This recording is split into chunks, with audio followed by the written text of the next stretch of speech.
Alors je tenais vraiment à vous faire des petites excuses en avance pour le son qui est catastrophique, car il y avait un espèce de sifflement en arrière-plan, je ne sais pas pourquoi. Voilà, j'ai investi dans une super caméra, elle fait des sifflements bizarres, c'est nickel. Et ensuite ma tête sur cette vidéo, vraiment je ne comprends pas, j'ai une tête de déterré, je ne peux pas me blairer, donc vous m'excuserez. Et aussi je parle tout doucement, je parle tout doucement, je m'énerve, bref. Bon visionnage et ne m'en voulez pas trop. Ça fait bizarre, ça fait hyper longtemps que j'ai pas fait de vidéo YouTube, donc déjà bonsoir à tous, bonjour, j'espère que vous allez bien. Moi ça va, il y a eu des hauts, il y a eu des bas, des très bas, et là en ce moment ça va très bien. Donc on se retrouve aujourd'hui pour une FAQ. Une FAQ parce que ça fait longtemps qu'on s'est pas parlé, vous et moi, ça fait longtemps que vous m'avez pas posé des questions. Il y a des gens qui m'ont suivi récemment, il y a des choses qui ont peut-être changé dans ma vie, donc on va en parler. Je vous ai dit de poser des questions un petit peu indiscrètes. Je répondrai à tout, mais dans la limite du raisonnable quand même, parce qu'il y a des trucs qui ont été posés un petit peu what the fuck. Donc c'est parti, on commence, on rentre dans le vif du sujet. T'es vierge. Voilà, ça commence. Bam! Est-ce que tu es vierge? Alors oui, je suis vierge, mon ami. Je suis née le 23 août 1996, donc mon signe astrologique. Non, bah non, je suis tombée enceinte en 2019. Mais je suis vierge, mais je suis vierge quand même, c'est vrai, c'est une réalité. Quel âge? Quel âge j'ai? Parce que c'est vrai que beaucoup de personnes pensent que je suis beaucoup plus jeune à cause de TikTok, je pense, pas à cause de mon physique athlétique. Je rigole. J'ai 26 ans, les gars. J'ai 26 ans, je suis une 1996. J'ai connu Cartoon Network, ok? J'ai connu Death Note à l'époque. J'ai regardé Full Metal Alchemist sur Game One, les gars. Donc respectez-moi, je suis une ancêtre. J'ai écouté du L.I.M. J'ai écouté Bulby de Booba, tu vois. Je suis pas une ancienne, mais quand même. Je suis pas si jeune que ça. J'ai joué à la PlayStation 1. J'ai 26 ans. Bientôt 27 en août. Alors Antonin, méchant. Antonin, il est là, il est vénère. Ça fait quoi de partir régulièrement en vacances grâce à l'argent des abonnés et sans reconnaissance? Alors je suis pas d'accord, sans reconnaissance, j'ai toujours été, ma foi, assez reconnaissante avec mes abonnés. Je fais des concours, si je peux, dans la rue, mais alors je suis toujours open dedans, on va dire, à parler, à prendre des vidéos, des photos, ce que vous voulez. L'argent de mes abonnés ne me donnent pas d'argent. C'est-à-dire qu'ils me font gagner de l'argent grâce à leur vue, grâce à leur soutien, parce que les marques, du coup, font appel à moi par rapport au nombre d'abonnés que j'ai, aussi au nombre de vues que j'ai, on va dire. Antonin, calme-toi. Calme-toi, va chier un coup. T'as été en couple combien de fois? Alors, est-ce qu'on compte les petites amourettes du collège ou pas? Parce que sinon, en réalité, vraiment pour moi, j'étais en couple 2 fois, vraiment, quoi. Ah, après, j'ai eu des petits ex au collège, tu vois, on peut dire, oui, c'est des ex, mais pour moi, il y a 2 relations. J'ai eu une relation de 7 ans et une relation de 4 ans avec Benjos. Ça fait 4 ans, là, qu'on était ensemble. Que ça se passe super bien, on s'est jamais séparés, qu'on s'aime et qu'on est comme ça. Depuis le premier jour, les gars. On a habité ensemble depuis le premier jour. Veux-tu avoir des enfants? Je vous avoue qu'avant, j'avais pas cette envie d'avoir un enfant, vraiment comme certaines filles ou garçons ont dès le plus jeune âge, en mode je veux un enfant. Je trouvais ça égoïste. Dans le monde dans lequel on vit, ça fait très peur. En plus, je me dis qu'il y a des petits enfants qui se font abandonner, donc pourquoi pas adopter, même si c'est très compliqué, bref. Aujourd'hui, en fait, le fait d'avoir rencontré Benjos, vous voyez, ça m'a donné envie de créer quelque chose avec lui, que ce soit une famille, que ce soit avec nos chiens, là, pour moi, on est déjà une famille, en fait. Avoir une famille, c'est pas forcément avoir des enfants. Pour moi, lui et moi, tous les deux, nous sommes une famille. C'est ma nouvelle famille, d'ailleurs, et avec mes chiens, du coup, maintenant.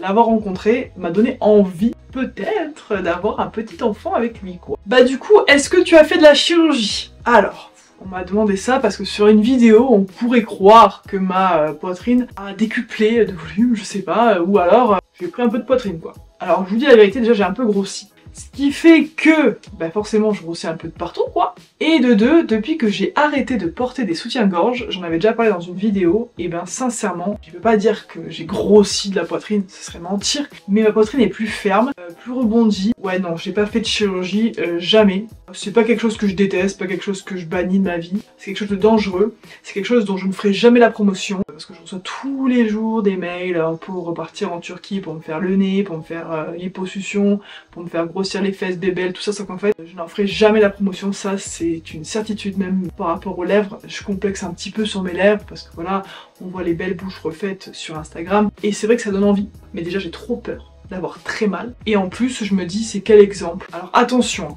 gros disclaimer, je ne critique pas du tout les influenceurs qui le font, ils font ce qu'ils veulent et je ne leur jette pas la pierre parce que j'ai des amis qui le font. Simplement moi, l'image que j'ai envie de donner, c'est pas de quelqu'un qui se transforme, même si la chirurgie fait des miracles pour certaines personnes et vraiment sauve des vies, et la chirurgie réparatrice, ou même si t'as un nez vraiment qui te débecte, que tu peux plus te voir, que tu arrives à te faire un joli nez et à t'aimer plus, mais très bien, franchement je comprends à 100% et ça peut être miraculeux, et de pas changer juste parce que c'est la mode d'avoir un nez en trompette ou d'avoir des grosses lèvres. Est-ce que tu te considères comme pudique? Alors là les gens vont hurler, ça peut paraître hyper paradoxal, mais je suis quelqu'un de très pudique. C'est-à-dire que quand je suis à la plage, quand je suis dans un vestiaire avec des filles, j'ai beaucoup de mal à me montrer, que ce soit toute nue, alors ça c'est impossible, ou en sous-vêtements, et vous allez vous dire mais t'es une ouf, tu mets des photos en maillot, tu mets des vidéos où tu montes ton corps. Alors oui, mais pour moi ça n'a rien à voir parce que c'est une image que je contrôle, c'est une image que je regarde avant de poster, alors que sur l'instant T, la personne qui va me dévisager, que ce soit à la plage, que ce soit dans les vestiaires, ça je ne peux pas le contrôler, et le regard des autres sur moi me fait peur, dans le sens où c'est pas que j'ai pas confiance en moi, c'est que je suis pudique, c'est la vérité, je suis pudique, que ce soit avec ma famille, mon père m'a jamais vu en petite culotte ou quoi, en maillot, oui, même je suis très gênée. Pas forcément sain, hein, parce que y a rien de mal, c'est le corps d'une femme, je veux dire que c'est ton père, c'est ton grand-père, mais bon, vous voyez, des fois il y a des petits tabous dans la famille un peu chelous. Tu l'as fait combien de fois dans ta vie? Mais de quoi tu parles? J'ai compté, alors j'en suis à la... Non, on compte pas ce genre de choses. Non, non, non. À quel âge as-tu fait ta première fois? Alors ça, c'est très intéressant comme question. Et B, écoute, j'ai jamais répondu en vidéo, mais pour moi, je trouve ça important d'en parler parce qu'il n'y a pas de tabou.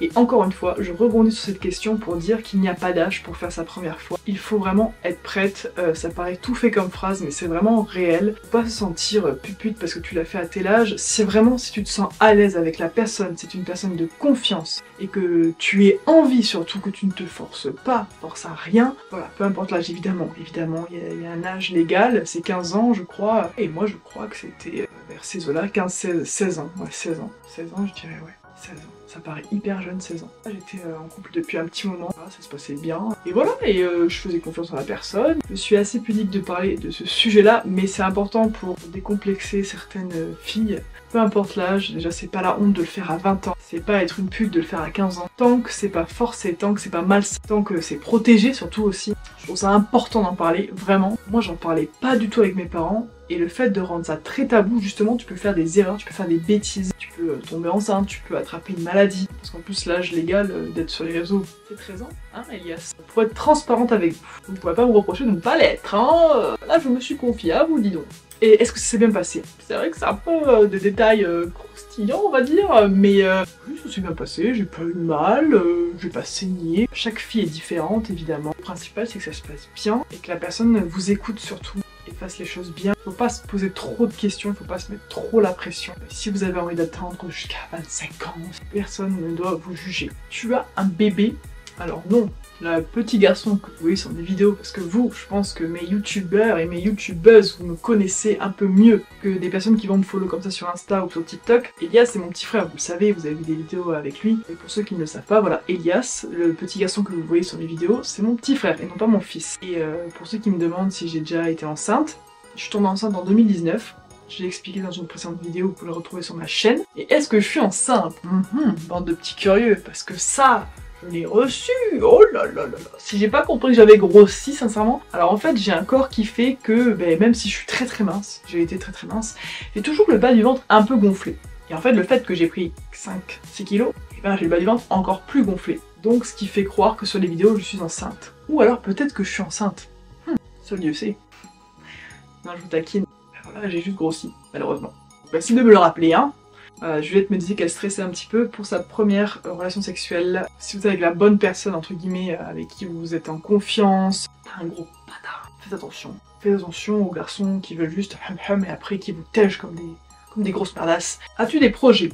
Alors, j'aimerais répondre à cette question à chaque fois, c'est la question qui revient. Comme tout influenceur, je me dois d'avoir des projets. Alors en ce moment, écoute, mon projet principal, c'est d'arrêter d'être stressée, parce qu'il m'est arrivé pas mal de trucs relous dans ma vie. Là, dernièrement, des trucs pas cool, dont je vous parlerai un jour peut-être, bientôt. D'être heureuse. C'est con, ça paraît bateau, hein, vous allez me dire c'est ridicule, mais vraiment de me retrouver et de faire des choses que j'aime là, mes projets là. Tu penses ouvrir un Mimo, un OnlyFans un jour? Alors je reçois cette question vraiment très souvent. Alors franchement, je sais que je pose des photos en maillot, je sais que je pose des photos où je montre entre guillemets mes femmes, enfin je m'habille comme une femme normale, lambda, tu vas me dire. Je trouve pas que je fasse un contenu vraiment très olé olé. Je suis ce genre d'influenceuse qui est pris pour cible sur Twitter et c'est horrible. Vraiment, je vous dis la vérité, je le vis très très mal. Qui est pris pour cible par des gros dégueulasses, il n'y a pas d'autre mot. Que des mecs me suivent parce qu'ils aiment bien regarder mes formes, y a pas de souci. soucis, c'est bon, j'ai 26 ans, je suis assez ouverte d'esprit, ils commentent mes photos très belles, machin, et il n'y a pas de soucis, voilà, c'est le jeu. C'est très gentil même de leur part, voilà, il n'y a pas de soucis. Je ne juge pas ces gens-là, je parle vraiment des gros dégueulasses qui font des choses un peu malsaines sur Twitter notamment, qui déforment mon corps, qui prennent des photos de moi, qui le remasterisent, qui me mettent à poil en fait, qui après font des choses dessus pas très catholiques on va dire. Ça me... J'ai carrément désinstallé Twitter à cause de ça, parce que quand je tapais mon nom, ne le faites pas, hein, s'il vous plaît, ne vous traumatisez pas. Je sais que je suis pas la seule influenceuse à être prise pour cible, il y a aussi toutes les filles comme PD, Juge Fitcat, Rose THR aussi, non mais la catastrophe quoi, parce qu'à l'époque en plus je sais qu'elle était mineure, c'est dégueulasse, alors que pourtant elles ne font pas de contenu sexualisé quoi, merde. C'est les hommes, ils pensent que dès qu'on poste une photo en maillot c'est pour eux, pour attirer le regard, regardez mes boobs, regardez mes seins, mais en fait voilà, moi encore une fois c'est un combat que je mène tous les jours et que je mènerai toute ma vie. Le corps d'une femme n'a pas à être sexualisé, j'ai toujours posté des photos en maillot, même quand j'avais 2 abonnés, même quand j'avais 3 likes, parce que j'aime poster des photos en maillot, avec des nouvelles outfits, avec des nouvelles sneakers. Il faut vraiment arrêter et sortir la tête de son zboob en fait. Sans indiscrétion, à cause de quoi tes nudes ont tourné? Je suis quelqu'un qui n'a jamais fait de nude de sa vie, je vous dis la vérité. Parce que déjà je trouve ça pas beau, c'est con, hein. Pourtant le corps d'une femme est très beau, même nu, mais moi ça, je trouve pas ça voilà, sexy, sensuel. Malgré que je suis restée 7 ans en couple. Je n'ai jamais envoyé de nude parce que déjà j'avais pas forcément confiance en la personne. Ce n'est pas des nudes de moi en fait, c'est des montages Photoshop faits par des zinzouins qui ont pris des photos et qui les ont dénudées. J'en ai marre de me répéter. Genre, tu sais, la meuf, elle fait un nude comme ça. Genre, non, pas ça un nude, les gars. C'est pas une photo prise en 4K. C'est une photo prise à l'arrache dans un set de bain, je sais pas. Mais je fais pas des nudes devant toutes les personnes de la piscine municipale, merde. Ensuite, est-ce que c'est projet enfant? Alors, moi, par contre, faut arrêter le truc projet enfant. Je peux comprendre qu'il y en a qui aient des projets enfants. Moi j'aurais pas de projet enfant, c'est-à-dire que j'arrête la pilule, ça vient pas, je me prends pas la tête on va dire. J'ai d'ailleurs dû arrêter la pilule à cause de un problème au foie. J'ai le foie déformé à cause de la pilule les amis, voilà. La pilule c'est de la merde, de la grosse merde. Si t'es enceinte tu serais une super maman. Oh, cœur sur toi Alicia. Vraiment, je t'adore, t'es trop mignonne. Est-ce que vous avez des projets avec ton copain? Nous allons avoir notre maison, nous faisons construire notre maison actuellement. Nous sommes trop heureux, on va avoir notre petite maison normalement en juillet que mon papa nous fait. Voilà, donc c'est un très beau projet. Il se pourrait qu'on se paxe forcément. Tu as déjà eu envie de quitter les réseaux? Grave, mais carrément, mais 100 fois. Parce que des fois je me dis, psychologiquement vous vous rendez pas compte, c'est sûr que c'est une chance d'avoir ce métier, de faire ce métier, c'est une chance inouïe. Mais vraiment psychologiquement, pour une femme surtout, parce qu'il y en a ils vont dire FC ouin ouin, oui c'est sûr. Je ne me plains pas, attention. C'est juste qu'à la longue en fait, prendre des insultes dans la gueule tous les jours, plus sexistes les unes que les autres, fermer sa bouche et ne jamais dire un mot plus haut que l'autre sinon tu te fais défoncer quand tu réponds. Moi des fois j'ai envie de lâcher des LTM, je vous dis la vérité, entre vous et moi, en étant transparente, c'est gamin, c'est débile vous allez me dire, mais des fois j'ai envie d'envoyer des vocaux, mais va niquer ta bip bip. Et c'est pas bien, c'est débile de faire ça. Vous voyez des fois je vais ignorer, 1, 2, 3, 15, 100, et le 101ème, je vais avoir envie de me le farcir. Parce que je sais pas, dans la rue tu vas me voir, tu me traites de grosse bip. Je vais te dire pardon, genre, je vais pas me laisser faire. Pourquoi sur les réseaux tu te prends pour Don Corleone? Je comprends pas. C'est comme le Red Bull, les réseaux ça donne des ailes. Et du coup, est-ce que tu comptes faire un mime ou un OnlyFans un jour? Donc je n'ai pas répondu à cette question. Non, non et non et non et non. Alors faudrait vraiment que ce soit la hesse de la hesse. Non les gars, non les gars. Tu fais l'amour combien de fois par semaine? Oh purée, c'est quoi ces questions les gars? Alors, c'est normal, je vous ai demandé de me poser des questions discrètes. Pourquoi je fais l'étonner? J'ai pas de barème. Alors Benjamin, il faut le faire aujourd'hui, tous les jours de la semaine, non. Alors vraiment, tout dépend des moments où là on a envie, des moments où on a moins envie. Tu as eu quand tes premières règles? Alors moi, mes premières règles, je m'en rappellerai toujours, j'étais en 5ème, j'avais 12-13 ans. Et mes premières règles, j'avais un pantalon noir, heureusement. Je le mettais tout le temps ce pantalon, c'est l'enfer, la meuf elle se changeait jamais. Je suis rentrée plat de sang, catastrophique vraiment. Ah Léna, est-ce que tu pourrais tenter quelque chose avec une femme? Est-ce que je serais une hétéro curieuse? Quand j'étais plus jeune, j'avais une personne homosexuelle dans ma classe, une lesbienne, voilà. Et en fait, à ce moment-là, je me suis dit, vous savez, vous posez des questions quand vous êtes jeune, est-ce que je pourrais? Non, je ne pourrais pas. Je pense que je ne pourrais pas. J'y trouve des femmes très belles. Tu choisis pas hein, ta sexualité. Moi, je me suis posé la question parce que je me suis imaginé forcément, c'est naturel de se poser des questions. Mais non. Je n'ai aucune attirance envers les femmes. As-tu déjà eu des plans? Question indiscrète, on y est là, on est bien dedans. Justement, je suis quelqu'un qui n'a jamais eu de plan. C'est un peu gênant. Moi, vraiment, pour me donner à la personne, entre guillemets, il faut qu'il y ait une attirance. Voilà, il faut qu'il y ait un feeling. Le physique, je vous dis la vérité, hein, c'est pas hypocrite. Le physique, c'est important, évidemment, c'est la première chose que tu vois, mais c'est pas du tout ce qui va m'attirer chez la personne. Non, non, non, non, pas du tout. C'est vraiment le feeling qu'il va y avoir. Tu peux être le plus beau du monde, le plus bien foutu, tout ça. Si t'es un navet, alors mon pote, mais tu ne m'attireras pas un centime. Je dis pas qu'il faut que je sois amoureuse, mais du coup, je ne peux pas avoir des plans cul. Pour moi, quand je me donne, je m'imagine en fait une histoire d'amour. Je suis un peu fleur bleue. Question bien répondue. Mais tu es enceinte de Benoît Chevalier? C'est la question la plus drôle que j'ai vue. What the fuck? Et voilà les amis, on clôture ça comme ça. J'espère que cette petite vidéo vous aura plu. N'hésitez pas, si vous avez d'autres questions dans les commentaires. J'ai vraiment envie de reprendre YouTube à fond avec cette petite FAQ pour refaire connaissance avec vous. Merci encore une fois vraiment pour tout le soutien que vous m'apportez, que ce soit sur Instagram, TikTok, YouTube. C'est incroyable. Bisous!